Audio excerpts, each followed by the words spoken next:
Hey guys, welcome to another video from Historic Militaria. Today we are looking at a World War II production Soviet Ssh-40 helmet. Obviously these were introduced right during World War II. As the name would imply, they were first designed and fielded in 1940. War started obviously in 1941, so these had just hit the field. They did gradually phase out the earlier SSH-36 and SSH-39 to become the most common Soviet helmet that you would encounter, and they served for many, many years after. Indeed, there's a lot of militaries that still use helmets that are either designed by this or designed around this, or are actual still post-war Soviet ones that were left over as surplus. The SSH-60, which was the one after this in 1960, was very heavily influenced by this. And even the Soviet SSH-68, while different in terms of some of the more dome-shaped, is still a similar enough helmet that you can see the lineage on them. So this one is a World War II production one, and one way to certainly tell is the color of paint that was used. It's much more olive drab than you would see on a later war production, which they kind of went to almost a pea green, and it's a subtle difference, but yeah, you can see them, especially in person. And something worth noting if you are looking to actually buy one of these, because they are fairly expensive, so kind of know what you're getting into. As you can see, the SSH-40, what really differentiates it from the SSH-39 is the rivet placement.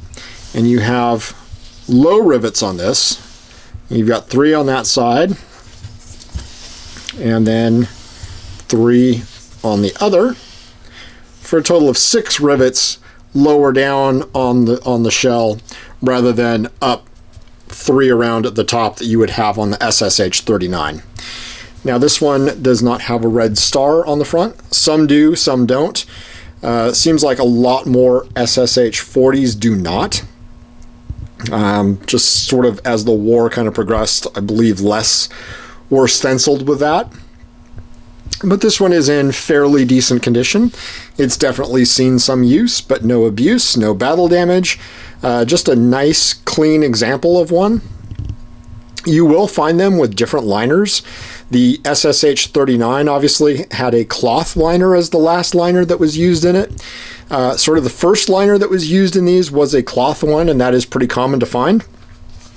This one actually has a late war, I believe this is Gralex, which is sort of like a fake leather fiberboard almost. And this kind of liner was actually used in post-war ones as well. So it's pretty hard to tell the difference on these, but this one is, I believe, late war. Unfortunately, the date stamp is gone on this helmet, so it's a little bit hard to tell, but we'll look at some ways that a lot of people kind of put this in the World War II camp. You just take a look at that liner. You've got your drawstring up there, and then you've got 3 tabs, each one in 2 parts. So basically 6 tongues all together. And it's a decent liner for the time, for a helmet that was being mass produced by the Soviets under pretty ridiculous conditions. You will see variants of this helmet and this liner. Keep in mind that some of these were actually made in Stalingrad under siege conditions, so they're going to be a little bit different, or even a lot different. Also, after the war, the Soviets took a lot of battle damaged or serviceable but damaged helmets and refurbished them in the immediate post-war era, and you'll find ones dated 1947, 48, up to about 1950, before it seems like new production helmets started being made. And you will have a 4-digit number back here on a wartime helmet generally. Now there are exceptions. I have seen 5-digit ones, but that is, there you go. That's a 2, and then it looks like a 4311 on that. That's your lot number, and I believe the 2 is your size. I could be wrong on that. Unfortunately, like I said, the stamp on this guy is worn off. There's the remains of the stamp right through there. So, and unfortunately cannot tell what factory made this one. But another dead giveaway is the typical Soviet World War II chin strap. You've got your rivets, which are typical of what you'd see on an SSH-39. And turn that over. And very typical of a wartime production, as well as your chin strap, which is very much what you would expect to see. There's your buckle, again, wartime, and your narrow piece here, and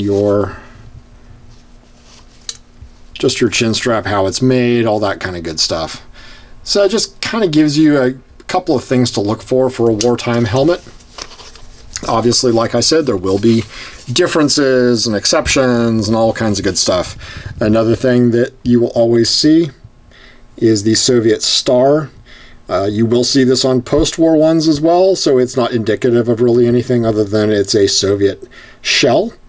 And